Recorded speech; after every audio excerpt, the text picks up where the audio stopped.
नमस्कार दोस्तों, स्वागत है आपका स्टडी फॉर सिविल सर्विसेज में। वीडियो को पूरा देखिए। कोई भी आपका फीडबैक है, कोई सजेशन है, तुरंत वीडियो में कमेंट करके जरूर बताइए। अच्छा लगे तो वीडियो लाइक जरूर कर लीजिए और ऐसे वीडियो लगातार फ्री में पाने के लिए चैनल को तुरंत सब्सक्राइब कर लीजिए और बेल आइकन को जरूर टैप कर लीजिए ताकि आगे भी सारे वीडियो आपको मिलते रहे। यूट्यूब में फॉलो करते हैं तो प्लीज ये वाला फ्री टेलीग्राम चैनल जरूर ज्वाइन कर लीजिएगा। सारे नोटिफिकेशन, सारे अपडेट यहीं पे आते हैं, ध्यान रखिएगा। स्टडी फॉर सिविल सर्विसेज का कोई भी पेड ग्रुप अगर आपको ज्वाइन करना है तो सिर्फ 856480530969606089786445 यही नंबर है हमारे, सिर्फ जहां पे कॉल या व्हाट्सएप कर सकते हैं। इंस्टाग्राम पे हमारा पेज जरूर फॉलो कर लीजिएगा, स्टडी फॉर सिविल .सर्विसेज है। ट्विटर पे हमको जरूर फॉलो कर लीजिएगा, @स्टडी फॉर सिविल्स है। नमस्कार दोस्तों, स्वागत करता हूं मैं आप सभी का आपके अपने channel study for civil services में। एक लेक्चर सीरीज हम आपके साथ चला रहे हैं जहां पे यूपी पीसीएस के पुराने वर्षों के मेंस पेपर हम लोग आपके साथ डिस्कस कर रहे थे। आज हम वर्ष 2019 के GS4 का डिस्कशन करेंगे। कुछ क्वेश्चन ऑलरेडी हमने यहाँ पे डिस्कस कर लिए हैं, उसके आगे के सवाल पे आज हम चर्चा करने वाले हैं। शुरू करने से पहले आपको मैं बताना चाहूँगा दोस्तों, हमारे कुछ पेड ग्रुप्स चलते हैं जहाँ पे क्वालिटी कंटेंट हम प्रोवाइड करते हैं। अगर इस संदर्भ में आपको कोई भी जानकारी चाहिए हो तो दिए गए दो में से किसी भी नंबर पे आप हमसे संपर्क कर सकते हैं। दोस्तों, जो हमारा आज का पहला सवाल है उसमें हमसे अनुनय को लेकर प्रश्न पूछा गया है या फिर परसुएशन के बारे में पूछा गया है। क्वेश्चन में पूछा गया है कि इसके मेरिट्स क्या हैं और डीमेरिट्स क्या हैं। अगर हम देखते हैं in relation to public protest, तो आपको दोनों ही तरफ में इसमें लिखना होगा क्या इससे संबंधित मेरिट्स हैं, क्या इसके डीमेरिट्स हैं, और इस चीज़ को आपको एक्सप्लेन करना होगा। तो एक्सप्लेन आपका कीवर्ड हो गया, यहाँ पे आपको व्याख्या करनी है। शुरुआत कैसे करेंगे अब, तो देखिए आप सीधे ये बात को लिख के शुरुआत कर सकते हैं कि भाई जो परसुएशन है उसके पॉजिटिव और नेगेटिव दोनों तरीके के इफेक्ट्स होते हैं। डिपेंड करता है जो भी व्यक्ति जनता को परसुएड करने का प्रयास कर रहा हो उसकी मंशा क्या है। अगर वो चाहता है कि समाज के लिए कुछ अच्छा करे, समाज में यूनिटी लाए, एकता लाए, तो वह हम लोग परसुएशन के पॉजिटिव इम्पैक्ट्स में गिन सकते हैं। वहीं पे अगर कोई ऐसा व्यक्ति भाषण दे रहा है जो समाज में बंटवारा करवाना चाहता है, दो समुदाय के बीच में हिंसा भड़काना चाहता है, तो वो भी अगर एक ज़ोरदार भाषण देगा तो ये करना संभव हो जाएगा। यानी कि उसकी मंशा है समाज में बंटवारा कराना, तो इसको हम परसुएशन के नेगेटिव इफेक्ट में काउंट कर सकते हैं। तो इनिशियली तो आप ये भी बोल के स्टार्ट कर सकते हैं कि भाई परसुएशन के नेगेटिव पॉजिटिव दोनों तरीके के इम्पैक्ट होते हैं। बोलने वाले पे डिपेंड करता है कि उसकी मंशा क्या है। फिर उसके बाद आप पहले पॉजिटिव लीजिए और बताइए किस तरीके से समाज को सकारात्मक रूप से प्रभावित कर सकता है। फिर आप आइए नेगेटिव पे और फिर लिखिए किस प्रकार से ये समाज को नकारात्मक रूप से प्रभावित कर सकता है। अब अगर दोस्तों हम लोग सबसे पहले पॉजिटिव की बात करें तो परसुएशन या फिर अनुनय से हम लोग एक सत्तावादी व्यवस्था को समाप्त कर सकते हैं। वहीं पे ये लोकतंत्र को मजबूत करने में हमारी मदद करता है, क्योंकि जो भी भाषण दे रहा है या जो भी कोशिश कर रहा है परसुएड करने की एक मास को, एक जनता को, वो ये समझाने की कोशिश करता है कि हम सब में मिलकर कितनी ताकत है और ये लोकतंत्र है। इसमें अगर कोई भी व्यक्ति ऑटोक्रेटिक काइंड ऑफ गवर्नमेंट चलाने की कोशिश करेगा, सत्तावादी व्यवस्था स्थापित करेगा, तो उसको जनता उखाड़ के फेंक देगी और जनता वापस से लोकतंत्र स्थापित कर लेगी। तो इस तरीके से ये जो परसुएशन है ये लोकतंत्र स्थापित करने में हमारी मदद कर सकता है।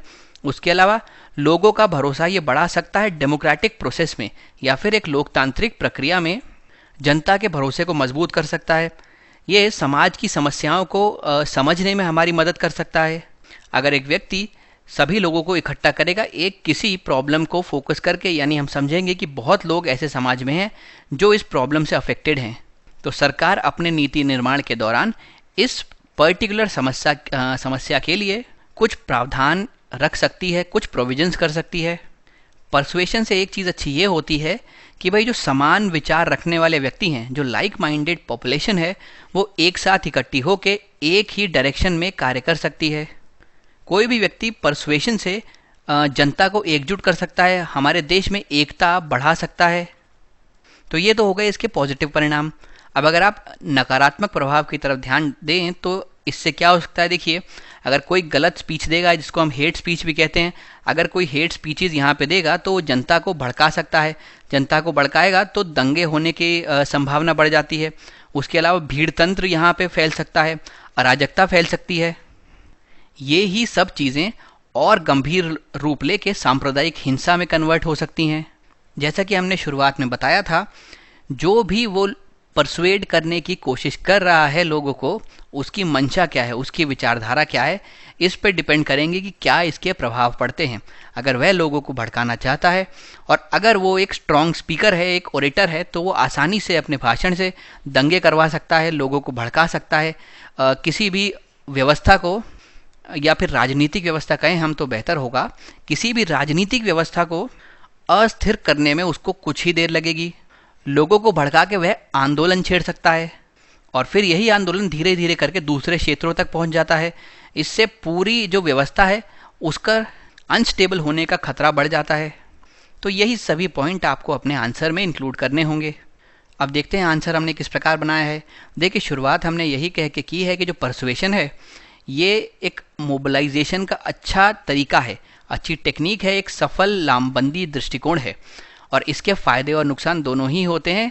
डिपेंड किस पे करेगा, कौन चीज़ों को लेके भाषण दे रहा है, कौन लोगों को परसुएड कर रहा है, क्या क्या कर सकता है। सबसे पहले जैसे मैंने बताया, एक ऑथोरिटेरियन जो सिस्टम है या फिर एक सत्तावादी व्यवस्था है उसको समाप्त करने में ये अहम योगदान निभा सकता है। फिर ये डेमोक्रेटाइजेशन को प्रमोट कर सकता है, लोकतांत्रिकरण को प्रमोट कर सकता है।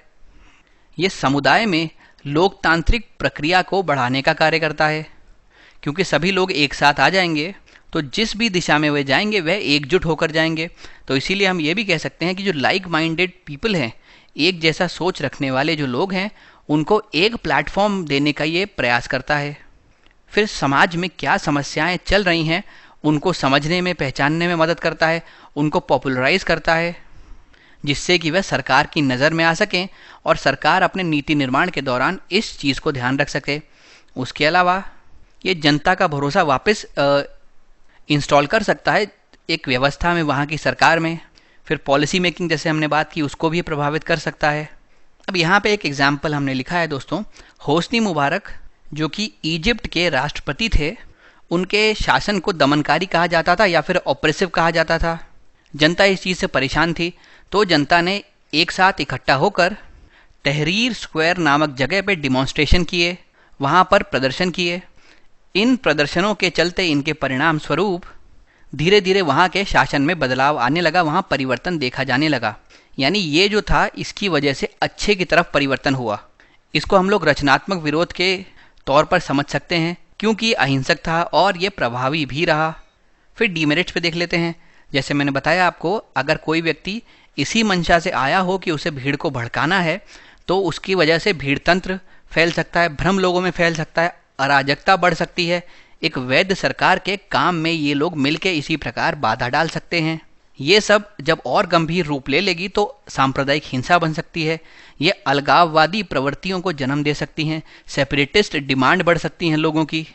ये चीज़ हमको देखने को मिलती है नागालैंड में, ये चीज़ हमको देखने को मिलती है मणिपुर में, असम के भी कुछ क्षेत्रों में, जहाँ पे लोग अलगाववादी मांग लेके प्रदर्शन करा करते हैं। वह चाहते हैं कि भारत से अलग उनको एक अलग क्षेत्र मिल जाए। हालांकि इस प्रकार के जो प्रदर्शन है ये भारत की अखंडता को सीधे सीधे चुनौती देते हैं, हमारे लिए चिंताजनक कारण बनते हैं।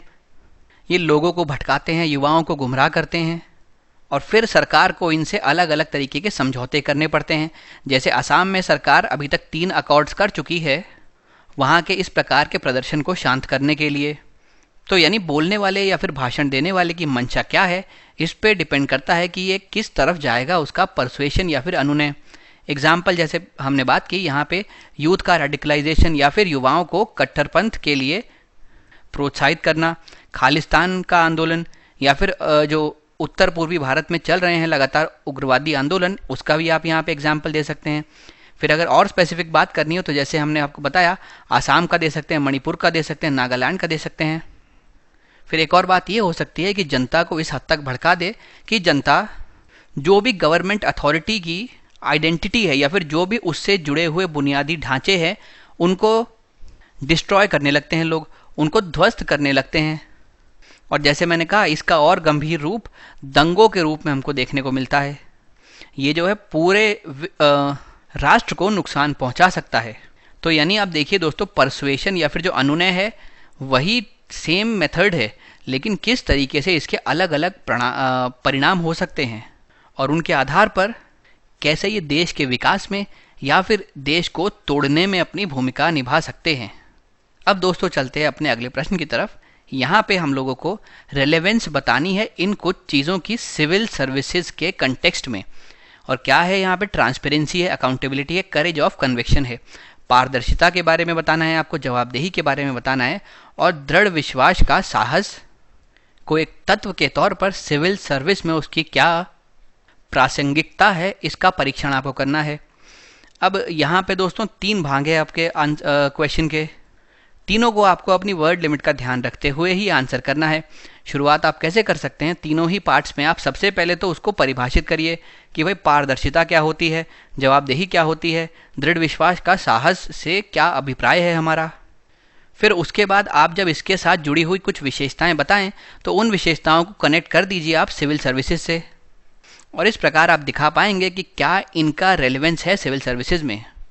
तो दोस्तों अगर हम लोग सबसे पहले ट्रांसपेरेंसी की बात करें तो आप ये लिख सकें, जहाँ भी ट्रांसपेरेंसी होती है, जहाँ पारदर्शिता होती है, वहाँ सरकार के बीच में और जनता के बीच में जो एक बॉन्ड है वो और ज़्यादा स्ट्रांग हो जाता है। यानी पारदर्शिता इस बॉन्ड को स्ट्रांग करने में अहम योगदान, अहम भूमिका निभाती है।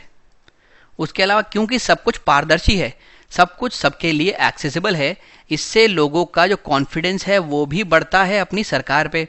उसके अलावा ये करप्शन के जो स्कोप हैं, भ्रष्टाचार की जो संभावनाएं हैं उसको कम करता है। ये नेपोटिज्म को कम करता है, क्योंकि अगर आपने कहीं पर भी नेपोटिज्म किया या भाई भतीजावाद किया तो सब कुछ तो यहाँ पे ट्रांसपेरेंट है और सब कुछ जनता के सामने अवेलेबल है। जब जनता इस चीज़ को देखेगी कि आपने किसी योग्य व्यक्ति को ना रखते हुए अपने भाई को, भतीजे को या अपने किसी जानकार को वहाँ पे रख दिया है, तो वह आप पे सवाल उठाएगी। और ये जो सवाल है इसका जवाब देने के लिए ओब्लाइज हो जाते हैं, विवश हो जाते हैं। तो वहाँ से दूसरा ट्रेट आता है जवाबदेही का। और पहले वाले में दोस्तों इससे क्या होता है, अगर ट्रांसपेरेंट होती है सरकार, ट्रांसपेरेंट ढंग से चलती है, पारदर्शिता को वह अपनाती है, तो जो वहाँ के नागरिक हैं वो नॉलेजेबल बनते हैं। उनको सरकार की नीतियों के बारे में, सरकार क्या करना चाह रही है, सरकार क्या सोचती है, सरकार की आइडियोलॉजी क्या है, इन सभी विषयों में पूर्णतः जानकारी उपलब्ध होती है, जो उनको सशक्त बनाती है। अब एक सिविल सर्विसेज की बात करें तो सिविल सर्वेंट को तो पारदर्शिता अपने अंदर अपनानी ही चाहिए। ये एक ऐसा तत्व है जो उसको बेहतर प्रशासन करने में मदद कर पाएगा। भाई अगर आप जनता के प्रति पारदर्शी व्यवहार अपनाएंगे, सब कुछ पारदर्शी रखेंगे, तो जनता का आप में कॉन्फिडेंस बढ़ेगा, जिससे कि जो भी नीतियां आप लागू करेंगे, क्योंकि सिविल सर्वेंट के तौर पे आप एग्जीक्यूटिव हैं, आपका कार्य है नीतियों को लागू करना, तो जो भी सरकारी नीतियां आप लागू करेंगे लोग उसको पूरे मन से अपनाएंगे। इनफैक्ट लोग उसमें हो सकता है आपका सहयोग भी करें। और आज जब ऐसा दौर चल रहा है जहाँ पे करप्शन इतना ज़्यादा प्रेवलेंट है, नेपोटिज्म की एक नई लहर चल रही है, तो उसमें अपने नैतिक सिद्धांतों को बनाए रखने के लिए पारदर्शिता बहुत ज़रूरी है एक सिविल सर्वेंट के लिए।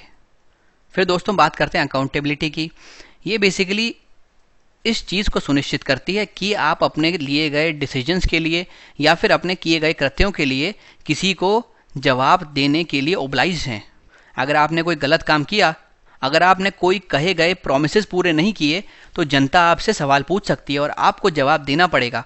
यानी ये आपकी जवाबदेही दिखाती है।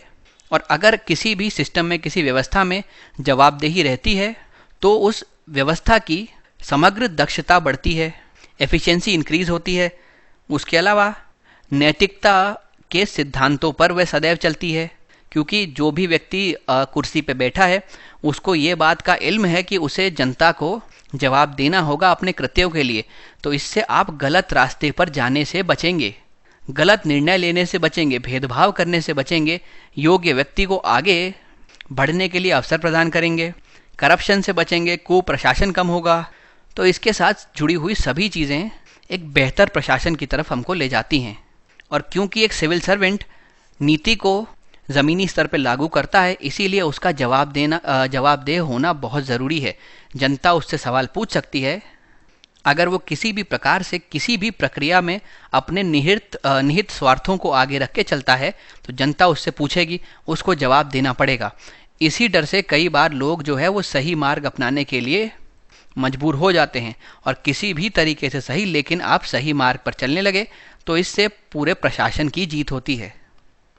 अब दोस्तों अगर करेज ऑफ कन्विक्शन की बात करें या दृढ़ विश्वास के साहस की बात करें, तो ये मन या आत्मा की वह स्थिति है जो किसी भी व्यक्ति को किसी खतरे या किसी भय का सामना करने के लिए संयम प्रदान करता है, आत्मविश्वास प्रदान करता है और दृढ़ संकल्पी उसको बनाता है। इससे होगा क्या, आप किसी भी चीज़ के परिणामों से डरे बिना उसमें निष्पक्ष भाव से निर्णय ले पाएंगे, निष्पक्ष भाव से आप उसके संबंधित कृत्य कर पाएंगे। साथ में ये जो करेज ऑफ कन्विक्शन है, ये इस चीज़ को भी सुनिश्चित करता है कि व्यक्ति अपने दोषों को माने। भाई अगर आपने कुछ गलत किया है तो आप उसको स्वीकारें। ये तभी संभव है जब आप में ये क्वालिटी मौजूद है। और साथ में इससे वह साहस मिलता है जिससे अगर किसी व्यक्ति ने कुछ गलत किया है तो आप उसकी आलोचना कर पाएँ। और जैसा कि इसके साथ जुड़ी हुई क्वालिटीज़ हैं, आप समझ पा रहे होंगे लोक सेवा या सिविल सर्विसेज में ये कितनी महत्वपूर्ण भूमिका निभा सकती है। अब हम देखते हैं इसका उत्तर किस प्रकार बनाया जा सकता है। देखिए, पहले हम लोग पारदर्शिता की बात करते हैं, तो एक जनरल तरीके से शुरू करा है हमने। पारदर्शिता और जवाबदेही दोनों ही काफ़ी ज़्यादा महत्वपूर्ण हो गए हैं, क्योंकि सरकार और नागरिकों के बीच जो अब सामाजिक अनुबंध हैं वह लगातार विकसित होते आए हैं। एक ऐसा समाज जो ज्ञान से संचालित होता हो वह पारदर्शी होना चाहिए, वह जवाबदेह होना चाहिए, जवाबदेह होना चाहिए। ये सरकारी एजेंसियों में प्रक्रियाओं को, प्रणालियों को, इन सभी के सुधार के ऊपर केंद्रित होता है। जैसे कि ट्रांसपेरेंसी में एक इम्पॉर्टेंट फैक्टर ये है कि इन्फॉर्मेशन इधर उधर पहुंचनी चाहिए, सूचना का वितरण होना चाहिए, सूचना का प्रसार होना चाहिए। यानी जितने भी महत्वपूर्ण निर्णय हैं या कानून है यह जनता के लिए उपलब्ध हैं, जनता उसमें देख सकती है, उसके ऊपर सवाल उठा सकती है। इसीलिए ये भ्रष्टाचार को कम करने में मदद करता है, भाई भतीजावाद को कम करने में मदद करता है और साथ ही पक्षपात की संभावनाओं को भी कम करता है। और इसी वजह से एक सिविल सर्वेंट के लिए ये एक बहुत महत्वपूर्ण क्वालिटी है।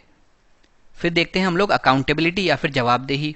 भाई अगर एक अच्छी सिविल सोसाइटी है तो उसका दो चिंताएं बेसिकली ऐसी होती हैं जो उसको परेशान करती हैं। सबसे पहले, क्या मेरी सरकार जो है वो निष्पक्ष है और क्या मेरी सरकार जवाबदेह है?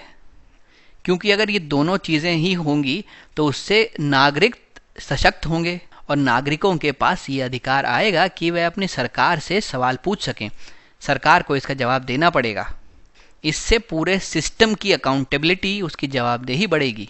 और अगर इस प्रकार की जवाबदेही हमने अपने सिस्टम में इनकॉर्पोरेट कर ली, हमारी व्यवस्था में ये आ गई, तो जो ये पूरी प्रणाली है ये प्रभावी ढंग से काम करेगी, किफ़ायती होगी, लोगों की आसानी से यहाँ तक पहुँच हो पाएगी, शासन और प्रक्रिया न्याय संगत होगी, तर्क संगत होगी, निष्पक्ष होगी और नागरिकों के लिए अनुकूल होगी। अब अगर सरकार कोई कार्रवाई करता है, कोई सरकार ऐसा कार्य करता है जिसके लिए वह खुद को सही ठहराना चाहता है, तो ऐसे में जवाबदेही सरकार के लिए घटक का कार्य कर सकता है। इसके बिना सरकार निरंकुश हो जाती है, उस पर कोई अंकुश नहीं रहता और अगर उसे किसी को किसी कार्य के लिए जवाब देना ना पड़े तो वह अपनी मनमानी करेगी। तो दोस्तों, ये लोकतंत्र नहीं बचेगा, ये एक सत्तावादी व्यवस्था शुरू हो जाएगी। इसीलिए जवाबदेही बहुत ज़रूरी है एक व्यवस्था में, और जवाबदेही जैसे मैंने आपको पहले बताया एक सिविल सर्वेंट के लिए भी अति आवश्यक है। फिर हम बात करते हैं दृढ़ विश्वास के साहस की।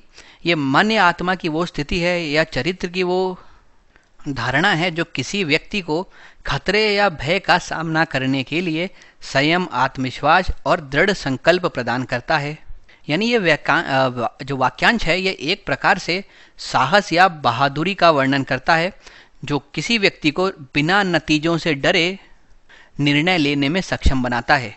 इसका एक कंपोनेंट ये भी है कि अगर आप दृढ़ विश्वास के साहस को अपने अंदर लेके चलते हैं तो आप में इतनी शक्ति होती है कि आप अपने दोषों को स्वीकार कर सकें और अगर दूसरे व्यक्ति ने किसी ने गलत कार्य किया है तो आप उसकी आलोचना कर सकें। क्योंकि अगर कोई गलत कार्य कर रहा है, उसमें संलग्न है, तो उसे सही राह दिखाना एक हमारा दायित्व है और ऐसा तभी संभव हो पाएगा जब आपके अंदर दृढ़ विश्वास का साहस रहेगा। उसके आगे अगर हम इसको बात करें तो किसी के विचारों या आदर्श के अनुरूप कार्य करने या आचरण करने के आत्मविश्वास होने के गुण को हम लोग दृढ़ विश्वास का साहस कहते हैं। खास तौर पर इसमें किसी के प्रति विरोध व्यक्त करने को हम लोग इंक्लूड करते हैं। किसी की आलोचना करनी हो आपको तो वो भी इसमें इंक्लूडेड है। एक सिविल सेवक को प्रतिदिन बहुत सारे ऐसी सिचुएशंस का सामना करना पड़ता है जहां उसे भयंकर दबाव झेलना पड़ता है। तो ऐसे में ये दृढ़ विश्वास का साहस है, ये उसके लिए अत्यंत महत्वपूर्ण हो जाता है। अब चलते हैं दोस्तों अपने अगले सवाल की तरफ। यहाँ पे यौन उत्पीड़न के बारे में हमसे क्वेश्चन पूछा गया है। प्रश्न में कह रहा है, हमें देश में महिलाओं के प्रति यौन उत्पीड़न के जो केसेस हैं वो बढ़ते हुए दिखाई देते हैं। हालांकि कई सारे लीगल प्रोविजंस मौजूद हैं, फिर भी ऐसे जो इंसिडेंट्स हैं ये लगातार बढ़ रहे हैं। तो आपको यहाँ पे इस संकट से निपटने के लिए कुछ नवाचारी उपाय सुझाने को कहा गया है। तो सबसे पहले जैसे मैंने आपको बताया, ऐसी कोई चीज़ के बारे में बात की जाए जो हमारे देश को चिंताजनक स्थिति में डालती है, तो उस स्थिति की आप पहले गंभीरता को लिखते हुए अपने उत्तर का प्रारंभ करें। यहाँ पे अगर हम लोग सेक्सुअल वायलेंस के बारे में बात कर रहे हैं, यौन उत्पीड़न के बारे में बात कर रहे हैं, तो आप शुरुआत करिए ये लिखते हुए कि ये स्थिति कितनी चिंताजनक है। इससे संबंधित जो भी तथ्य हमारे सामने उभर के आते हैं वह कितने गंभीर हैं। और इसको प्रूव करने के लिए यहाँ पे आपको डाटा लिखना बहुत ज़रूरी है। कोई अगर रिपोर्ट के कोई आपके पास फिगर्स हों, डेटा हों, तो उसको आप यहाँ पे मेंशन कर सकते हैं। तो ये तो आप पहले दिखाएंगे कि जो पूरी सिचुएशन है वो काफ़ी गंभीर है, और फिर आप इसको दिखाएंगे कि किस प्रकार से इस सिचुएशन को टैकल किया जा सकता है। तो दोस्तों सबसे पहले हमने ये दिखाया है कि जो सेक्सुअल असॉल्ट है ये एक हीनियस क्राइम है, और अगर आपको इसको समाज से पूरी तरीके से हटाना है तो हमको एटीट्यूड में बदलाव लाने की ज़रूरत है, वो भी अर्ली स्टेज से। यानी जब बच्चा छोटा हो तब से आपको उसे सिखाना पड़ेगा कि महिलाओं का सम्मान क्या होता है, क्यों उसको हर एक महिला को रिस्पेक्टफुल तरीके से देखना चाहिए।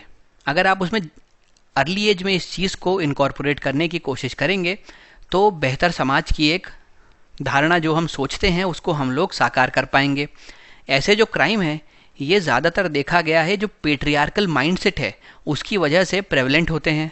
यानी जो ऐसे समाज हैं जो पितृसत्तात्मक हैं, जहाँ पे महिलाओं को पुरुषों के बराबर दर्जा नहीं दिया जाता, जहाँ पे मेन को विमेन से आगे समझा जाता है, ऐसी समाज की विचारधारा के कारण ही इस प्रकार के जो कुकृत्य हैं ये बढ़ते चले जा रहे हैं। हमको इस विचारधारा को बदलना पड़ेगा अगर हमको पूरी तरीके से इस प्रकार के क्राइम्स को ख़त्म करना है सोसाइटी से। अब मैंने यहाँ पे कुछ एक डेटा का इस्तेमाल किया है जिससे ये साबित होता है कि यह जो समस्या है ये बहुत गंभीर है और देश में बहुत हद तक फैली हुई है। तो सबसे पहले वर्ल्ड हेल्थ ऑर्गेनाइजेशन या फिर विश्व स्वास्थ्य संगठन के कुछ सर्वेक्षण का हमने डेटा निकाला है। यहाँ पे कह रहे हैं कि 3 में से 1 महिला अपने जीवन में किसी न किसी समय अपने साथी से शारीरिक या यौन शोषण का अनुभव करती है। तो ये आपके जो स्टैंड आपने रखा है, जो आपका पक्ष है, उसकी गंभीरता को दर्शाता है। फिर संयुक्त राष्ट्र ने इसी के खिलाफ सस्टेनेबल डेवलपमेंट गोल या फिर ग्लोबल गोल्स को अनाउंस किया था वर्ष 2015 में। उससे पहले मिलेनियम डेवलपमेंट गोल चला करते थे, 2015 में ये समाप्त हो गए। तो 2015 से 2030 तक के लिए सतत विकास लक्ष्य या सस्टेनेबल डेवलपमेंट गोल्स लाए गए थे। उसमें से एक महत्वपूर्ण ऑब्जेक्टिव ये रहा था गोल का कि हमको जो लिंग आधारित हिंसा होती है उसको पूरी तरीके से समाप्त करना है 2030 तक। हालांकि भाई ये आपने बात तो कर ली थी 2015 में, लेकिन अगर हम ये देखें कि क्या अभी अलग अलग कंट्रीज़ उस ट्रैक पे हैं कि वो ये अचीव कर सकें, तो कोविड-19 ने हमारे सामने असलियत को लाके खड़ा कर दिया है।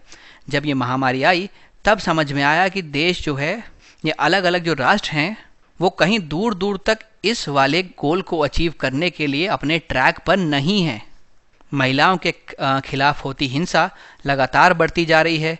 इनफैक्ट उसने और विभिन्न प्रकार के रूप ले लिए हैं जिसके तहत स्थिति अब और गंभीर नज़र आती है। महामारी के दौरान महिलाओं के खिलाफ हिंसा में वृद्धि देखी गई और संयुक्त राष्ट्र द्वारा इसको शैडो पेंडेमिक का नाम दिया गया। इसको इस प्रकार से संदर्भित करने का आशय ये था कि यूनाइटेड नेशन चाहती थी कि विश्व को समझ में आए कि देखिए इस दौरान कितनी समस्याएं और भी आ रही हैं और महिलाओं के खिलाफ किस प्रकार से वायलेंस बढ़ती चली जा रही है। और 2015 में जो हमने एक एसडीजी के तहत कसम खाई थी, जो गोल्स हमने निर्धारित किए थे उस पे आप काम कर नहीं रहे हैं। तो इस मुद्दे को इंटरनेशनलाइज किया गया यूनाइटेड नेशंस द्वारा, और ये चीज़ दर्शाती है कि हमको कितना ज़रूरत है अभी एक जेंडर सेंसिटिव रिकवरी का, और ऐसी स्ट्रैटेजी जो जेंडर सेंसिटिव रिकवरी ला पाए उसके ऊपर अलग अलग राष्ट्रों को अभी कार्य करना चाहिए। हालांकि जब हम पूरी चीज़ देखते हैं, पूरा एक दृश्य देखते हैं, तो अब हम कहते हैं कि भाई कोई सीधा साधा सिंपल सोल्यूशन है नहीं जेंडर बेस्ड वायलेंस का, और इसको टैकल करना, लोगों की विचारधारा में परिवर्तन लाना, ये एक दिन का काम है नहीं, ये समय लेगा, टाइम कंज्यूमिंग प्रोसेस है। तो ऐसे में हम लोग UN विमेन द्वारा दिए गए कुछ पॉइंट्स यहाँ पे इंक्लूड करते हैं, जिससे हम ये दिखाना चाहते हैं कि क्या क्या किया जा सकता है। सबसे पहले तो UN विमेन कहता है कि आपको जो भी सर्वाइवर्स हैं, जो भी पीड़ित हैं इस प्रकार की हिंसा से, उनकी बात सुननी चाहिए, उनका भरोसा करना चाहिए। आपको उल्टा अपराधी को सही ठहरा के एक पीड़ित को गलत नहीं ठहराना चाहिए। हमको अर्ली स्टेज में ये चीज़ समझाना ज़रूरी है कि जेंडर रोल्स क्या होते हैं और उनका महत्व क्या है। जो सर्वाइवर्स होते हैं उनके लिए हर संभव प्रकार की असिस्टेंस प्रोवाइड करनी चाहिए। इनफैक्ट सर्वाइवर ना भी हो, अगर किसी ने ऐसा कुछ कभी महसूस किया हो तो भी उसको हर प्रकार की असिस्टेंस देनी चाहिए। इसके लिए सरकार ने शी बॉक्स नाम का एक पोर्टल या फिर एक इनिशिएटिव भी लॉन्च किया है, इसके बारे में आप लिख सकते हैं। महिला समूहों को हमको प्रायोजित करना चाहिए और इसके संबंधित और डेटाज इकट्ठे करने चाहिए, जिससे कि जो भी सबसे परफेक्ट सूटेबल पॉलिसी हो वो यहाँ पे इम्प्लीमेंट की जा सके। उसके अलावा देर से कन्विक्शन ना हो, यानी अपराध सिद्ध होने में ज़्यादा समय नहीं लगना चाहिए। जल्दी से जल्दी ऐसे अपराधियों को सज़ा मिलनी चाहिए। ये पूरा प्रोसेस जो है वो क्विक होना चाहिए, त्वरित प्रक्रिया होनी चाहिए। तो ये कुछ हम लोग यहाँ पे सल्यूशन के तौर पे लिख सकते हैं। उसके अलावा अगर और कुछ मेजर्स की बात करें दोस्तों, तो प्रोसिक्यूशन जो होते हैं उनको बढ़ाना चाहिए। पुलिस फोर्स में महिलाओं की संख्या को बढ़ाना चाहिए। हमको अवेयरनेस जनरेट करनी चाहिए, यानी महिलाओं के अधिकारों के बारे में जागरूकता फैलानी चाहिए, उन पे हो रही हिंसा के बारे में जागरूकता फैलानी चाहिए। समाज को आईना दिखाने का काम करेगा यह।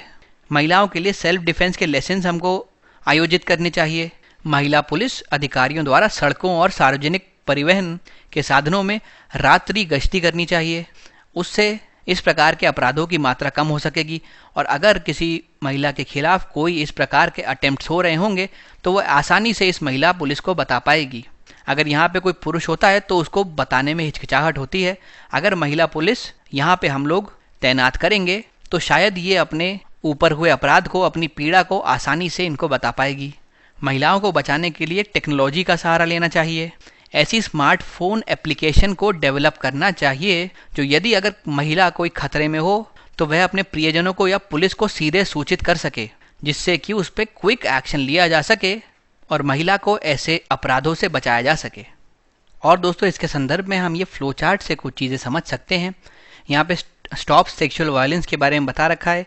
कैसे? सबसे पहले तो ऐसे सोशल नॉर्म्स हमको बढ़ावा इनको देना पड़ेगा जो महिला के खिलाफ इस प्रकार की वायलेंस को रोकते हैं। यहाँ पे आप इंक्लूड कर सकते हैं वो वाला पॉइंट जो हमने लिखा था कि जो महिला पुलिस है रात को उनको गश्ती करने के लिए या गश्त लगाने के लिए कहना चाहिए सार्वजनिक स्थानों पर और सार्वजनिक परिवहन के साधनों पर। उसके अलावा ऐसे जो इनिशिएटिव्स होते हैं उसमें महिला मेन को और बॉयज़ को भी शामिल करना चाहिए सपोर्ट करने के लिए। उसके अलावा कुछ स्किल्स को सिखाना भी ज़रूरी है जिससे महिलाओं को हर प्रकार से जागरूक बनाया जा सकता है। उसके अलावा इनको सशक्त करना बहुत इम्पॉर्टेंट है। हमको ऐसे एनवायरनमेंट को प्रमोट करना चाहिए जो प्रोटेक्टिव हो। स्कूल्स में ही ये चीज़ सिखाई जानी चाहिए किस प्रकार महिलाओं की सुरक्षा करनी चाहिए, कैसे सभी लोगों को महिलाओं को रिस्पेक्टफुल नज़रों से देखना चाहिए, और जो सर्वाइवर्स हैं, जो विक्टिम्स हैं, उन पे भरोसा करना चाहिए। उनको जो भी असिस्टेंस चाहिए हो उस प्रकार की उनको असिस्टेंस प्रोवाइड करनी चाहिए। तो ये फ्लो चार्ट आप इस्तेमाल कर सकते हैं। इसमें जो नीचे पॉइंट्स लिखे हैं इसकी जगह आप अपने खुद के स्वयं के पॉइंट्स डाल सकते हैं। लेकिन अगर ऐसा आप फ्लो चार्ट बना देंगे तो आप कम शब्दों में अपनी ज़्यादा बात को रख सकते हैं। फिर दोस्तों एक केस स्टडी हमारे सामने आ गई। इस केस स्टडी में बताया गया है कि आप एक ईमानदार तथा उत्तरदायी सिविल सेवक हैं और आप नीचे दी गई इन चीज़ों को ऑब्जर्व करते हैं। एक सामान्य धारणा है कि नैतिक आचरण का पालन करने से स्वयं को कठिनाइयों का सामना करना पड़ सकता है और परिवार के लिए भी एक समस्या पैदा हो सकती है, जबकि अनुचित आचरण जीविका लक्ष्यों तक पहुंचने में सहायक हो सकता है। तो ये चीज़ आप ऑब्जर्व करते हैं। दूसरा आप ये ऑब्जर्व करते हैं कि अनुचित साधनों को अपनाने वालों की जब संख्या अधिक होती है तो उनको नैतिक साधन अपनाने वाले अल्पसंख्यक लोगों से कोई फर्क नहीं पड़ता। तो इस जो कथन है इसको आपको गुण और दोषों सहित जांच करने हैं, यानी इन दोनों चीज़ों के आपको मेरिट और डीमेरिट लिखने हैं कि भाई इसके साथ जुड़ा हुआ क्या मेरिट हो सकता है, इसके साथ जुड़ा हुआ क्या डीमेरिट हो सकता है। तो दोस्तों जब हम आप इसका आंसर करेंगे तो आप कुछ इस प्रकार से इसका आंसर कर सकते हैं। सबसे पहली जो केस स्टडी है उसमें उस परिस्थिति को देखते हुए आपको उसके मेरिट्स और डीमेरिट्स दोनों चीज़ें लिखनी होंगी। लेकिन अब जब मेरिट्स लिखेंगे तो उसमें फ़ायदा ये हो सकता है कि आपको ये ध्यान रखना है कि आपको कभी लॉ बेंड नहीं करना। अगर आप नियम कानून विधि के अनुसार चलते रहेंगे तो आप सही राह पे चल रहे हैं। और अंत में आप कंक्लूजन ये लिखते हुए कह सकते हैं कि भाई कोई भी डीमेरिट हो लेकिन वो इतना शक्तिशाली हो नहीं सकता कि किसी व्यक्ति को अनैतिक आचरण अपनाने पर मजबूर कर दे। फिर आप यहाँ पे एग्जाम्पल भी दे सकते हैं। तो दोस्तों अब हम देखते हैं पहले वाले हमारे जो केस स्टडी का पार्ट था उसको हम लोग कैसे तोड़ सकते हैं। सबसे पहले डीमेरिट लिखते हैं। तो भाई अगर आप नैतिक आचरण से सख्त प्रतिबद्धता रखते हैं तो हाँ ये संभव है कि आपको अपने गोल्स को अचीव करने में या तो लेट हो जाए, डिले हो जाए, या फिर आप उनको अचीव ही ना कर पाएँ। तो ऐसे में आपके मन में एक असंतोष की भावना पैदा होती है कि भाई मैं जब इतने अच्छे से अपनी ड्यूटी निभा रहा हूँ, अपने कर्तव्यों का निर्वहन कर रहा हूँ, तो मुझे अपना गोल अचीव क्यों नहीं हो रहा। और कई लोग ऐसे हैं जो अपना कार्य भी नहीं करते सही से, उसके अलावा करप्शन में इन्वॉल्व रहते हैं, फिर भी करप्शन की वजह से उनको जल्दी से उनका गोल अचीव हो जाता है। तो इससे एक असंतोष वाली भावना आपके अंदर पैदा हो सकती है। उसके अलावा दूसरा पॉइंट ये भी हो सकता है कि अगर आप अपने नैतिक सिद्धांतों पे अड़े हुए रहते हैं तो उससे आपके और आपके परिवार को कई बार अलग अलग प्रकार के नुकसान भोगने पड़ सकते हैं। इनफैक्ट सबसे गंभीर स्थिति में आपकी जान भी खतरे में आ सकती है। तो यहाँ पे सोचने वाली बात ये होती है जब हम एक ही तराजू में रखते हैं नैतिकता को और दूसरी तरफ रखते हैं हमारे परिवार के परिवार की सेफ्टी को, तो किसका पलड़ा भारी होगा ये आपको सोचने वाली बात है। क्या जो नैतिकता है आपकी वो वर्थ इट है कि आप अपने परिवार के लोगों को नुकसान में डाल दें, उनकी जान को खतरे में डाल दें। तो ये आप डीमेरिट्स में लिख सकते हैं। फिर अगर मेरिट की बात करें दोस्तों तो ये बात हमने मानी कि भाई जो भी आदमी सही रास्ते पे चलता है आसानी से उसको कुछ हासिल नहीं होता, उसको बहुत संघर्ष करने पड़ते हैं अपने उद्देश्यों की पूर्ति के लिए, अपने गोल्स को अचीव करने के लिए। लेकिन फिर हम खुद से ये सवाल पूछते हैं क्या भौतिकवादी महत्वाकांक्षाएं ही जीवन का आधार हैं? क्या बस हमको वहीं तक सीमित रहना चाहिए? मटीरियल एम्बिशंस ही क्या हमारी लाइफ का एक बेसिस हैं? और ये बात श्योर है कि आपको इसका उत्तर मिलेगा नहीं, ऐसा नहीं है। तो जब ऐसा नहीं है तो कोई बात नहीं, भले ही देर लगे अपना उद्देश्य हासिल करने में, लेकिन अगर आप नैतिक राह पर चलेंगे, नैतिक सिद्धांतों का पालन करेंगे, तो आप अपनी अंतरात्मा को जवाब दे पाएंगे, अपने आप से नज़रें मिला पाएंगे। ये आपके कैरेक्टर बिल्डिंग में मदद करेगी। जबकि अगर अनैतिक सिद्धांतों को फॉलो करके आपने कुछ हासिल भी कर लिया तो इससे आपका जो कैरेक्टर है, जो चरित्र है, वो कमज़ोर पड़ेगा। और एक ऐसा व्यक्ति जिसका कैरेक्टर स्ट्रांग है, जिसको कोई ऐसे खास मटीरियलिस्टिक एम्बिशंस है नहीं, उससे आमतौर पर जो भी करप्ट लोग हैं वो कुछ हद तक डरते हैं। उनको मालूम है वो पैसे से तो बिकेगा नहीं और कोई वो भ्रष्ट आचरण में फंसेगा नहीं। तो ऐसा व्यक्ति इतना सशक्त होता है कि वह खुद के और अपने परिवार की रक्षा कर सकता है। और अगर लॉन्ग टर्म की बात करूं तो दीर्घावधि में अगर आपका एथिकल बिहेवियर है, आपके नैतिक सिद्धांत हैं, तो आपके जीवन के बड़े बड़े उद्देश्यों को हासिल करने में वे आपकी मदद करेंगे। सबसे पहले आपको एक तो मन की शांति हासिल होगी कि आपने किसी के साथ गलत नहीं किया कुछ, आप अपने अंतरात्मा को जवाब दे पाएंगे और आप अपने जीवन को संतुलित रख के आगे कार्य कर पाएंगे। फिर अगर दूसरी परिस्थिति की बात करें दोस्तों, माना कि बहुत सारे लोग हैं जो कुछ ईमानदार लोगों की आवाज़ को दबा देते हैं, लेकिन अगर इस सिचुएशन में डीमेरिट लिखना हो तो हमको ये लिखना पड़ेगा, ऐसे में जो ईमानदार लोग हैं वो कॉन्फ्लिक्ट में आ जाते हैं आमतौर पे बेईमान लोगों के। बेईमान लोग उनको अपने मार्ग में बाधा के तौर पर देखते हैं और फिर हर संभव प्रयास करते हैं कि उन्हें रास्ते से वो हटा दें। या तो उनका ट्रांसफ़र करा दिया जाता है, या फिर उनको किसी और विभाग में भेज दिया जाता है, या फिर उनको डराया धमकाया जाता है, उनके परिवार को क्षति पहुंचाई जाती है, या फिर उन पे ही हत्या के अटेम्प्ट्स किए जाते हैं।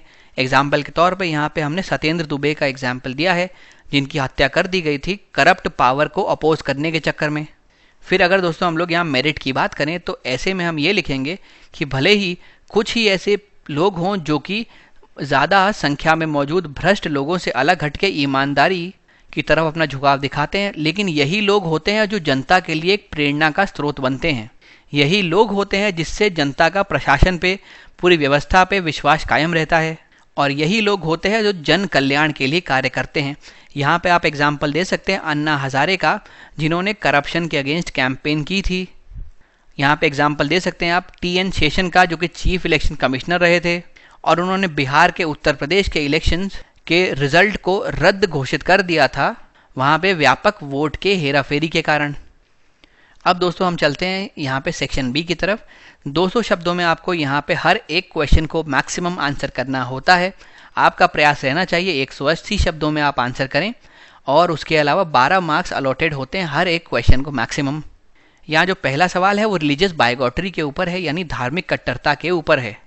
सवाल में कहा गया है जो रिलीजियस बायोगॉटरी होती है ये हमेशा किसी भी लोकतांत्रिक देश के प्रोग्रेस में, उसकी उन्नति में बाधक बनी रहती है। इस चीज़ की आपको विवेचना करनी है। यहाँ पे आपको डिस्कस लिखा गया है मुख्य शब्द। तो आप पहले तो ये बोलते हुए शुरू कर सकते हैं कि ये जो रिलीजियस बायोगॉटरी की समस्या है अभी हाल फिलहाल में बढ़ती चली जा रही है। आप इसकी गंभीरता को दर्शाएं, जैसे मैंने आपको बताया था। उसके अलावा आप ये बात कर सकते हैं कि ये किस प्रकार से एक लोकतांत्रिक देश में ऑब्स्टिकल बन सकती है, उसके विकास में बाधा बन सकती है। और फिर इसी चीज़ को नीचे अपनी मेन बॉडी में आप एक्सप्लेन कर सकते हैं कि कैसे ये ऑब्स्टिकल का कार्य करती है। दोस्तों इस सिचुएशन में हम लोग धार्मिक कट्टरता के ऊपर बात कर सकते हैं। सबसे पहले आप ये बताएंगे कि इन दिनों ये बढ़ती चली जा रही है और ये एक देश के विकास में बाधा की तरह सामने आती है। और एक भारत जैसा देश जिसमें इतनी सारी विविधताएं मौजूद हैं, जिसमें जातीयता से लेकर धर्म से लेकर समुदाय, भाषा, संस्कृति, सब में आपको विविधता दिखेगी, तो ऐसे देश में अगर धार्मिक कट्टरता आ जाएगी तो वह देश के विकास में बाधा बनेगी ही बनेगी। और फिर आप इसके बारे में लिख सकते हैं कि कैसे ये बाधा बनती है। तो एक पॉइंट तो आप ये लिख सकते हैं कि अगर ये समाज में आ जाती है तो ये सामाजिक ताने बाने को कमज़ोर कर देती है। दूसरी बात, ये अर्थव्यवस्था को भी प्रभावित करती है। वो ऐसे कि अगर धार्मिक कट्टरता से लोगों को भड़का दिया जाता है या धर्म के आधार पर लोगों में गलत भावना भर दी जाती है तो इसकी वजह से दंगे हो सकते हैं। दंगों में पब्लिक प्रॉपर्टी को नुकसान पहुंचाया जाता है, बसें जला दी जाती हैं, बिल्डिंगें तोड़ दी जाती हैं। उसके अलावा स्ट्राइक्स हो सकती हैं, कर्मचारी कार्य पर नहीं आएंगे, तो इन सब से ही कहीं ना कहीं अर्थव्यवस्था को नुकसान पहुंचेगा। उसके अलावा ऐसे क्षेत्र में जहाँ पे इतनी ज़्यादा सांप्रदायिक हिंसा हो रही है, धार्मिक कट्टरता मौजूद है, बाहर से निवेशक जो है वो यहाँ निवेश करने आते नहीं हैं, तो आपके क्षेत्र में इन्वेस्टमेंट की कमी हो जाएगी। और अगर इन्वेस्टमेंट की कमी होगी तो ये बात तो तय है कि डेवलपमेंट भी हैम्पर होगा। दोस्तों फिर आप तीसरी चीज़ ये लिख सकते हैं कि धार्मिक कट्टरता से राजनीतिक अस्थिरता आ सकती है, यानी कि पॉलिटिकल इनस्टेबिलिटी आ सकती है, जिसके कारण होगा ये जो मिनिस्टर्स होंगे वो अनइम्पॉर्टेंट टॉपिक्स पे फोकस करना शुरू कर देंगे और वह समाज के कल्याण पे फोकस नहीं करेंगे। सामाजिक क्षेत्र में किस तरीके से बेहतर सुविधाएं लाई जा सकती हैं इस पे फोकस नहीं करेंगे, तो अल्टीमेटली जनता जहां चाहती है वे वहां फोकस नहीं करेंगे। तो जनता और जो राजनेता है उनके बीच में एक दरार आ सकती है और यहाँ पे एक कॉन्फ्लिक्ट वाली स्थिति उत्पन्न हो सकती है, जैसे कि अभी हाल ही में श्रीलंका में देखा गया था, जहाँ पे जनता और राजनेताओं के बीच में कॉन्फ्लिक्ट हो गया था और इनफैक्ट इस हद तक बढ़ गया था कि वह पूरे देश की आर्थिक, सामाजिक और राजनीतिक व्यवस्था को प्रभावित कर गया। फिर दोस्तों आप ये चीज़ लिख सकते हैं कि जो भी व्यक्ति धार्मिक कट्टरता का विक्टिम है या फिर उससे प्रभावित है, भाई उसको जो है अपॉर्चुनिटीज़ नहीं दी जाती सही से, उसको उपयोगिताओं से वंचित रखा जाता है, जिसकी वजह से वह देश के विकास में अपना योगदान नहीं दे पाता, उसका खुद का पर्सनल डेवलपमेंट भी नहीं हो पाता। और अगर कोई एक क्षेत्र में इस प्रकार की धार्मिक कट्टरता की विचारधारा प्रेवलेंट है तो वहाँ पे जो माइनॉरिटी होगी उसका रहना मुश्किल हो जाएगा, उसके खिलाफ भेदभाव या फिर डिस्क्रिमिनेशन आमतौर पर देखा जाएगा, उसको किसी भी क्षेत्र में आगे नहीं बढ़ने दिया जाएगा और आमतौर पर मेजॉरिटी वर्सेस माइनॉरिटी होता रहेगा। फिर दोस्तों इसका एक परिणाम ये भी हो सकता है कि ये किसी भी व्यक्ति की इंडिविजुअल फ्रीडम को हैम्पर करता है, उसको कम करता है, यानी व्यक्तिगत स्वतंत्रता को ये बाधित करता है। इससे होगा ये कि रचनात्मक आलोचना जो है वो पूरी समाप्त हो जाएगी और एक ही आइडियोलॉजी फिर डोमिनेट करने लगेगी। तो जो एक लोकतांत्रिक व्यवस्था है वह एक निरंकुश व्यवस्था में तब्दील हो जाएगी। तो अब देखते हैं दोस्तों इसका हम उत्तर कैसे बना सकते हैं। जैसे मैंने बताया, सबसे पहले हम बात करेंगे जो रिलीजियस बाइकॉटरी है या फिर धार्मिक कट्टरता है, और जो सहिष्णुता है, असहिष्णुता है, वह आजकल दौर ऐसा चल रहा है कि बढ़ती चली जा रही है और यह एक राष्ट्र के विकास के लिए बाधा बनती है। भारत जैसे राष्ट्र के लिए तो ये बहुत ज़्यादा चिंताजनक परिस्थितियां पैदा कर सकती है, क्योंकि ये देश अनेक विविधताएं अपने अंदर समाये हुए है, जैसे जातीयता, समुदाय, धर्म, संस्कृति और भाषा। अब ये कई अलग अलग प्रकार से एक देश के विकास में बाधा बनती है। सबसे पहले सामाजिक संतुलन को ये ध्वस्त कर देती है, जो सामाजिक ताना बाना है उसको कमज़ोर कर देती है, एकजुटता को कमज़ोर कर देती है। और हमारे देश में जो एकता में अनेकता का एक खूबसूरत गुण है, धार्मिक कट्टरता उसको नष्ट करने की क्षमता रखती है। फिर दूसरी हमने बात की अर्थव्यवस्था को कैसे ये प्रभावित करती है। तो देखिए दोस्तों, जहाँ भी सांप्रदायिकता फैली हो, जहाँ पे असहिष्णुता फैली हो, उस क्षेत्र में अशांति फैलने के जो घटनाएं हैं वो बढ़ जाती हैं, जिससे वहाँ की अर्थव्यवस्था पर नकारात्मक प्रभाव पड़ते हैं। जैसे कि हड़ताल वहाँ पे आम हो जाती है, दंगे आम हो जाते हैं, दंगों में सार्वजनिक संपत्ति को नुकसान पहुँचाया जाता है, क्षतिग्रस्त करा जाता है। इसके अलावा जो बाहर से निवेशक भारत में पैसा लगाना चाहते हैं, वो ऐसी परिस्थिति को देखते हुए अपना पैसा रोक लेते हैं, तो बाहर से आने वाले निवेश भी नहीं आते, और इन्वेस्टमेंट अगर देश में नहीं आएंगे तो देश का डेवलपमेंट तो हैम्पर होगा ही। उसके अलावा हमारी ग्लोबल इमेज भी खराब होती है, क्योंकि ऐसे कई सारे सूचकांक हैं जहाँ पे सहिष्णुता के आधार पे, सांप्रदायिक प्रेम के आधार पे अलग अलग राष्ट्रों को रैंक दी जाती है। तो अगर ये सब चीज़ें धार्मिक कट्टरता, असहिष्णुता, सांप्रदायिक दंगे किसी भी देश में प्रचलित हैं या वहाँ पे बढ़ते जा रहे हैं, तो ये बात तय है कि उसकी रैंक पीछे जाएगी। रैंक पीछे जाएगी तो उसकी जो ग्लोबल इमेज है वह खराब होगी। फिर ये राजनीतिक अस्थिरता लाने में भी अपना योगदान देती है। भाई, अच्छी खासी राजनीति चल रही है और अगर धार्मिक कट्टरता के चलते किसी प्रकार से जनता और राजनेताओं में एक दूरी आ गई या फिर इन दोनों के रिलेशन में एक दरार पड़ गई, तो वो कॉन्फ्लिक्ट का कारण बनती है। फिर जो राजनेता हैं वो महत्वपूर्ण मुद्दों को छोड़कर ऐसे मुद्दों पर फोकस करने लगते हैं जो एक्चुअली इम्पॉर्टेंट नहीं है, जिससे जनता नाराज़ हो जाती है और ये जो कॉन्फ्लिक्ट है ये और ज़्यादा मजबूत होता चला जाता है। ऐसा आपने श्रीलंका में भी देखा था। फिर जो भी लोग इसका शिकार होते हैं, उन लोगों को सुविधाओं का अभाव देखना पड़ता है, उन लोगों को इनफ अपॉर्चुनिटीज़ नहीं दी जाती, अवसर की कमी होती है, उसके अलावा यूटिलिटी नहीं दी जाती। इससे वो देश के विकास में कंट्रीब्यूट नहीं कर पाते, उनका खुद का पर्सनल डेवलपमेंट भी नहीं हो पाता। अब अगर आपका व्यक्तिगत विकास ही नहीं होगा तो आप के अंदर जो स्किल्स है, आप कैसे उससे देश की अर्थव्यवस्था में कुछ कंट्रीब्यूशन दे पाएंगे। उसके अलावा अगर इस प्रकार की भावना मौजूद है तो एक क्षेत्र में रहने वाली जो माइनॉरिटी है, वहाँ की मेजॉरिटी उसके अगेंस्ट हो जाती है, उसको जगह जगह पर डिस्क्रिमिनेशन का सामना करना पड़ता है। उसके अलावा उसके साथ बुरा व्यवहार किया जाता है, जिससे कि इन दोनों के बीच में जो रिफ्ट है वो और ज़्यादा बढ़ जाता है। फिर किसी व्यक्ति की व्यक्तिगत स्वतंत्रता पर भी धार्मिक कट्टरता अंकुश लगाने का कार्य करती है, और इसके चलते सबसे बड़ी समस्या तब होती है जब कंस्ट्रक्टिव क्रिटिसिज्म को दबाया जाता है। अब ऐसा होगा तो सिर्फ एक ही विचारधारा या फिर एक ही आइडियोलॉजी होगी जो चलेगी। उसके अलावा अगर किसी ने अपना कुछ और बोलने की कोशिश की, उन सभी आवाज़ों को दबा दिया जाएगा। तो ये भी एक चिंताजनक दृश्य दिखाता है और ये एक लोकतांत्रिक अर्थव्यवस्था को सीधी तरीके से चुनौती देती है। अब दोस्तों हम चलते हैं अपने अगले सवाल की तरफ। यहाँ पे कार्ल मार्क्स के बारे में पूछा गया है। उनके सामाजिक और राजनीतिक विचारों की समकालीन लोक सेवा में भूमिका की परीक्षा आपको करनी है या फिर इसको आपको एग्जामिन करना है। बेसिकली आपको यहाँ पे परीक्षण ही करना है। तो यहाँ पे दोस्तों आप ये बताते हुए शुरू कर सकते हैं कि कार्ल मार्क्स ब्यूरोक्रेसी को किस तौर पे देखा करते थे, उसके पॉइंट ऑफ व्यू पे क्या स्टेटमेंट्स थे, क्या उनकी विचारधारा थी ब्यूरोक्रेसी को लेके। फिर आप ये इसमें लिखते हुए पाएंगे कि जो कार्ल मार्क्स है उन्होंने ब्यूरोक्रेसी को क्रिटिसाइज़ किया है। फिर आप ये बताते रहें कि कैसे उनके जो क्रिटिसिज्म है वो आज भी जो पब्लिक सर्विस है उस पर लागू होते हैं, तब आप क्वेश्चन को पूरी तरीके से आंसर कर पाएंगे। तो दोस्तों यहाँ पे आप कोई कार्ल मार्क्स की विचारधारा से अपना उत्तर शुरू कर सकते हैं।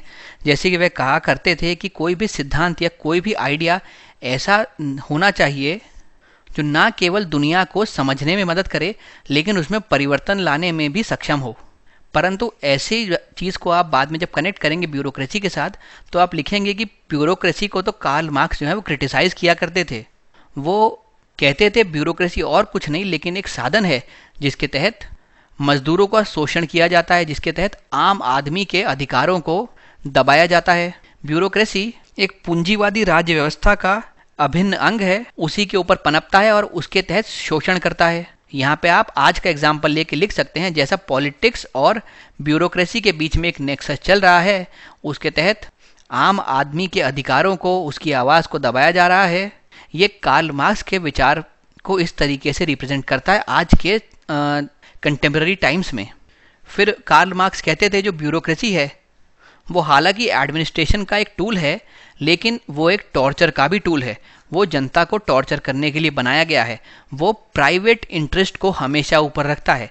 प्राइवेट इंटरेस्ट को ऊपर रखने का अगर आप एग्जाम्पल दें तो अभी आप क्रोनी कैपिटलिज्म का यहाँ पे लिख सकते हैं। किस प्रकार से बिजनेसमैन और पॉलिटिशियन और ब्यूरोक्रेसी में आपस में एक गठजोड़, एक संगठन, एक नेक्सस बन के तैयार रहता है जिससे आम आदमी को एकदम बाहर रखा जाता है। तो ये सब पॉइंट्स आप यहाँ पे लिख सकते हैं। अब दोस्तों देखते हैं इसका उत्तर हमने किस प्रकार से बनाया है। सबसे पहले कार्ल मार्क्स के विचार लिखे हैं कि उनका मानना था सिद्धांत ऐसा होना चाहिए जो न केवल दुनिया को समझने में मदद करे लेकिन उसमें परिवर्तन लाने में भी सक्षम हो। उनका जो ब्यूरोक्रेसी का आइडिया था, जो उनका नौकरशाही का विचार था, वो कैपिटलिस्ट को ऑब्जर्व करके उभरा था जो कि वेस्टर्न यूरोप में उस समय एग्जिस्ट करते थे। यानी जो पूंजीपति उस समय पश्चिमी यूरोप में एग्जिस्ट किया करते थे उनको देख के कार्ल मार्क्स का ब्यूरोक्रेसी का आइडिया सामने आया था। उन्होंने कहा था जो ब्यूरोक्रेसी है वो कुछ नहीं है, वह कैपिटलिस्ट का एक टूल की तरह काम करता है जो कि जनता को दबाता है, उसका शोषण करता है और वह करते हुए पब्लिक एडमिनिस्ट्रेशन का एक जरिया बनता है। वह कहते थे कि जो ब्यूरोक्रेसी है या फिर जो नौकरशाही है ये एक पूंजीवादी व्यवस्था में अभिन्न अंग है और ये मजदूर वर्ग का शोषण करता है। नौकरशाही इस प्रकार की स्थितियां पैदा करता है जिसमें व्यक्तियों को गंभीर जोड़ तोड़ का सामना करना पड़ता है, यानी मैनिपुलेशन कॉज करता है किसी के भी जीवन में। उसके अलावा उनका मानना था कि जब पूंजीवादी राज्य संरचना में जो शोषण करने के लिए जिम्मेदार है वो है नौकरशाही या फिर ब्यूरोक्रेसी। हालांकि वो यह भी मानते थे कि भाई पूंजीवादी राज्य व्यवस्था में यह एक अभिन्न अंग के रूप में देखा जाता है, लेकिन ये बात भी साथ में उतनी ही सही है कि मजदूर वर्ग के शोषण के लिए इनका इस्तेमाल किया जाता है। अगर समकालीन समय में आप देखेंगे तो आप नौकरशाही और राजनीतिकरण नौकरशाही का राजनीतिकरण होते देखेंगे, जहाँ पे पॉलिटिशियंस और ब्यूरोक्रेट्स के बीच में गठजोड़ होता है। इससे जो सबसे ज़्यादा प्रभावित होता है वो होता है आम आदमी, और आम आदमी में जो सबसे कमज़ोर वर्ग हैं उनको इसकी सबसे ज़्यादा मार झेलनी पड़ती है। इसी वजह से कार्ल मार्क्स ने अपने समय में पूंजीवादी संस्थानों में नौकरशाही व्यवस्था का आक्रामक विरोध किया था। उनका ये तर्क था कि ये जो नौकरशाही या ब्यूरोक्रेसी है ये कुछ नहीं करती, लेकिन ये प्राइवेट लोगों के इंटरेस्ट को रीइंफोर्स करती है और उसके आधार पर ये सोसाइटी में दरार पैदा करती है। ये आज आप क्रोनी कैपिटलिज्म में देख सकते हैं। हालांकि वे इस बात से भी अवेयर थे कि हाँ ये एडमिनिस्ट्रेशन का एक अच्छा टूल है, लेकिन ये भी मानते थे कि भाई टॉर्चर करने का भी एक टूल है और किस तरीके से आम आदमी का फ़ायदा उठाना है उसका भी ब्यूरोक्रेसी पूरी समझ रखता है। हालांकि ये बात भी सही है कि मार्क्स के आइडिया के अनुसार स्टेट ब्यूरोक्रेसी बहुत ज़रूरी है एक पार्लियामेंट्री डेमोक्रेसी में, यानी एक संसदीय लोकतंत्र जो कि भारत के पास है उसमें नौकरशाही बहुत महत्वपूर्ण है। लेकिन अल्टीमेटली उन्होंने अपने जो एक्सपीरियंस थे, जो उनके अनुभव थे, जो उनका अध्ययन था, उसमें उन्होंने यही निष्कर्ष निकाला था कि किसी भी प्रकार से एक नौकरशाही ढांचा तटस्थ नहीं है, वह किसी भी प्रकार से न्यूट्रल नहीं है। पॉलिटिक्स के प्रति उसका झुकाव है बिजनेसमैन के प्रति या फिर पूंजीपति के प्रति, और पूंजीवादी अर्थव्यवस्था में कुछ नहीं पर वो शोषण का एक जरिया है जो आम आदमी के अधिकारों को दबाता है। फिर दोस्तों हम चलते हैं अपने अगले प्रश्न की तरफ। यहाँ पे गीता के निष्काम कर्मयोग के बारे में सवाल पूछा गया है। क्वेश्चन में कहा गया है अगर हम लोग इस निष्काम कर्मयोग को अपना लेते हैं अपने जीवन में, तो किस प्रकार से आप जो आजकल डिप्रेशन और सुसाइड की घटनाएं बढ़ती जा रही हैं उसको रोक सकते हैं, आपको डिस्कस करना है। यहाँ पे उसकी विवेचना करने को आपसे कहा गया है। तो आप जब शुरुआत करें तो पहले निष्काम कर्म योग के बारे में समझाएं, फिर बताएं किस प्रकार से आज डिप्रेशन और सुसाइड की जो टेंडेंसीज हैं वो बढ़ती चली जा रही हैं, और अल्टीमेटली आप ये बताएं कि किस प्रकार से ये जो निष्काम कर्म योग है ये एक बिहेवियरल चेंज लाने में मददगार साबित हो सकता है। तो दोस्तों, इसमें आप निष्काम कर्म योग को समझाते हुए क्वेश्चन अपना आंसर लिखने की शुरुआत कर सकते हैं।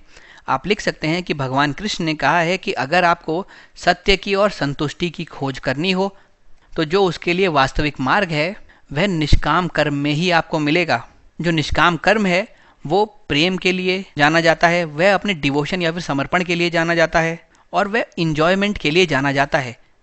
इसमें आपको बस अपना कर्म करना है और आपको सेल्फलेस रहना है। आपको कुछ भी ऐसी सेल्फिश डीड्स नहीं रखनी है कि भाई मैं ये काम कर रहा हूँ तो मेरे को ये फल प्राप्त होना चाहिए, मैं इस व्यक्ति की मदद कर रहा हूँ तो मेरे को इतना पैसा मिलना चाहिए या इससे कुछ मदद मिलनी चाहिए। आपको सेल्फलेस रह के सभी काम करने हैं, ये इसकी मेन धारणा है। फिर आप लिख सकते हैं कि आजकल जो सैड रियलिटी है वो ये है कि डिप्रेशन और सुसाइड के मामले बढ़ते ही चले जा रहे हैं, और निष्काम कर्म को अगर हम अपने जीवन में अपनाएंगे तो शायद इनसे निपटने में यह इफ़ेक्टिव टूल की तरह काम कर सकता है। हालांकि डिप्रेशन और सुसाइड से निपटने के लिए अभी भी काफ़ी सारे प्रोग्राम चलाए जा रहे हैं, लेकिन दुर्भाग्यपूर्ण बात यह है कि उनमें से कोई भी प्रोग्राम जो है निष्काम कर्म को अपने अंदर सम्मिलित नहीं करता, जो कि बहुत ज़रूरी है। भाई, निष्काम कर्म में ये बताया जाता है जो हमारी एक्सपेक्टेशन है, जो हमारी अपेक्षा है, वही स्रोत है हमारे सभी दुखों का, और जब आपकी अपेक्षाएं पूरी नहीं होती तब जो दुख है वो आपको घेर लेता है, डिप्रेशन बन जाता है वो, और अल्टीमेटली सुसाइड का कारण बन जाता है।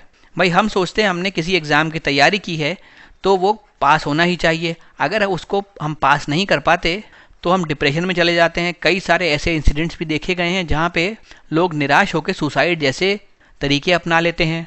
निष्काम कर्म कहता है भाई आपका जो कंट्रोल है वो सिर्फ आपके कर्मों पर है, कि भाई आप अच्छे से पढ़ाई कीजिए, आप अच्छे से पूरी लगन से किसी चीज़ के लिए लगे रहिए, उसका रिजल्ट क्या आता है इस पर तो आपका कंट्रोल ही नहीं है, तो उसके लिए दुखी आप होते क्यों हैं? भाई, आप सोचते हैं मैंने हार्ड वर्क किया है तो एग्ज़ाम निकल जाएगा, लेकिन आप इस चीज़ को भूल जाते हैं इस जर्नी में आपने सीखा क्या क्या है।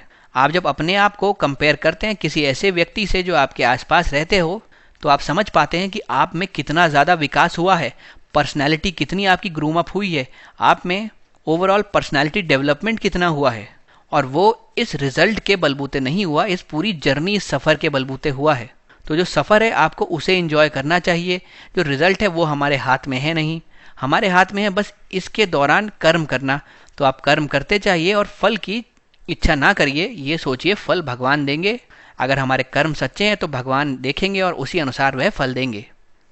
और आज के समाज में इसको इनकॉर्पोरेट करने के लिए हमको अपने सिलेबस में शुरुआत से ही बच्चों को ये चीज़ सिखानी चाहिए, जिससे बड़े होकर जो एग्ज़ाम का उनके ऊपर प्रेशर पड़ता है और जिसकी वजह से अगर उनके अपेक्षित परिणाम नहीं आ पाते तो वो गलत कदम उठाने के लिए मजबूर हो जाते हैं, जैसे कि डिप्रेशन और सुसाइड। अगर शुरू से ही उनको सिखाया जाएगा कि निष्काम कर्म करना चाहिए, किस प्रकार से मंजिल से ज़्यादा सफ़र को एंजॉय करना चाहिए, तो शायद हम आने वाले जनरेशन में इस चीज़ को कम होता हुआ देख सकते हैं। अब दोस्तों देखते हैं हमने इसका उत्तर किस प्रकार बनाया है। जैसे मैंने बात की थी, भगवान कृष्ण की बात को लिख के हमने शुरू किया है। हमने कहा है कि भगवान कृष्ण के अनुसार सत्य और संतुष्टि की अगर आपको खोज करनी है तो वास्तविक मार्ग जो है वह निष्काम कर्मयोग ही है। इसको हम लोग निस्वार्थ क्रिया भी कहते हैं, क्योंकि इसमें कर्म करते समय केवल आप प्रेम, अपना समर्पण और आनंद का अनुभव करते हैं। आपकी इस कर्म से कोई भी स्वार्थी अपेक्षा नहीं होती, यानी मैंने काम किया तो मुझे ये मिलना ही चाहिए, ये सही नहीं है, ये स्वार्थी अपेक्षा है। यदि कोई व्यक्ति अपने कर्मों को उसके परिणाम से न जोड़े तो वह कर्म बंधन से मुक्त हो सकता है। लेकिन आज की जो दुर्भाग्यपूर्ण वास्तविकता है वह ये है कि भारत में आत्महत्या के, अवसाद के मामले बढ़ते ही जा रहे हैं और इनका जो है ग्राफ बढ़ रहा है। उसको रोकने का निष्काम कर्म योग एक उपाय है। अभी भी हालांकि कई सारे कार्यक्रम चल रहे हैं, जो इसकी रोकथाम पे फोकस करते हैं, लेकिन फिर भी अफसोस की बात यह है उनमें से कोई भी निष्काम कर्मयोग को अपने अंदर इनकॉर्पोरेट नहीं करता, उसके विचार को नियोजित नहीं करता, उसको सम्मिलित नहीं करता। इस निष्काम योग के अनुसार जो भी हमारे संकट हैं उनका स्रोत क्या है? अपेक्षा। आप कोई कार्य करते हैं, आप उसकी अपेक्षा लगाते हैं कि ऐसा हो जाएगा, वो गलत है। वो आपकी सेल्फिश डीड्स दिखाता है। आपको स्वार्थी नहीं होना, निस्वार्थ भाव से कोई भी कार्य करना है, क्योंकि जब भी ये अपेक्षाएं पूरी नहीं होती हैं तो अक्सर हम लोग उदास हो जाते हैं। उसका और भयंकर फॉर्म हो जाता है, डिप्रेशन आ जाता है, और उसका भी एक्सट्रीम फॉर्म ये होता है कि आत्महत्या के लिए हमारे मन में ख्याल आने लगते हैं। परंतु निष्काम कर्मयोग इस बात पे जोर देता है कि स्वाभाविक क्या है और उचित क्या है। हमारा सिर्फ हमारे कर्मों पर नियंत्रण है, हमारे कार्यों पर नियंत्रण है। जो परिणाम उससे हमको मिलने वाले हैं उस पर हमारा कंट्रोल नहीं है। तो उसको सोच के हम लोग दुखी क्यों हो, उसको सोच के डिप्रेशन में क्यों जाएं, और उसको सोच के मन में सुसाइडल टेंडेंसीज क्यों लाएं। अगर हमने पूरे लगन से काम किया है तो तार्किक निष्कर्ष यही होता है कि हम अपने प्रयासों में सफल होंगे। हालांकि हमेशा ऐसा नहीं भी होता, और अगर ऐसा नहीं होता तो वहाँ पे अवसाद शुरू होता है, आत्महत्या के ख्याल आते हैं। हमको ये तथ्य समझने की ज़रूरत है कि कड़ी मेहनत का परिणाम ये नहीं है कि हमेशा हमें सफलता मिल जाए और हमेशा पहली ही बार में सफलता मिल जाए। हमको सोचना चाहिए कि हमने कर्म करा और हमने उससे कुछ सीखा है। ये जो सफ़र है इससे आपने सीखा है, ना कि इस मंजिल पे आप अपने पूरे प्रयास को निर्धारित कर लें। निष्काम कर्म के अनुसार निराशा जो है व्यर्थ भाव है, क्योंकि हमें केवल एक ही सत्य से अवगत होना चाहिए कि परिणाम हमारे नियंत्रण से बाहर हैं। और अब कैसे इस चीज़ को इनकॉर्पोरेट किया जा सकता है? अगर निष्काम कर्मयोग के विचार को प्राथमिक विद्यालयों से कॉलेज तक पाठ्यक्रम में शामिल कर लिया जाए तो छात्र शुरू से इसकी महत्व, इसकी इम्पोर्टेंस को समझ पाएंगे। तो कोई भी कार्य करने से पहले उनके अंदर एक सकारात्मक दृष्टिकोण विकसित होगा। वो इस चीज़ से डरेंगे नहीं कि यार अगर मेरा परिणाम अच्छा नहीं आया तो क्या होगा, बल्कि उनमें साहस जगेगा कि मैं इस कार्य को करता हूँ, परिणाम तो मेरे हाथ में है नहीं, मेरे हाथ में है मेरे कर्म, और मैं ये कर्म करता हूँ, परिणाम जो है वो ईश्वर अपने अनुसार देंगे। इस प्रकार के निष्काम कर्मयोग का पालन करके हम एक ऐसे समाज का निर्माण कर सकते हैं जहाँ पे अवसाद, आत्महत्या दुर्लभ से दुर्लभ परिस्थिति में देखे जाएं। आखिरकार इस तथ्य को स्वीकार करने का समय आ चुका है कि हमारी वर्तमान समस्याओं का अधिकांश समाधान हमारे अपने ऐतिहासिक महाकाव्यों में ही निहित है। इस प्रकार से आप इस उत्तर को समाप्त कर सकते हैं। तो दोस्तों, अपने आज के लेक्चर में हम यहीं तक के सवालों का डिस्कशन रखेंगे। आने वाले लेक्चर्स में इसके आगे के क्वेश्चंस हम आपके साथ डिस्कस करेंगे। आप पूरे लेक्चर में मेरे साथ बने रहे, इसके लिए मैं आपका धन्यवाद करता हूँ।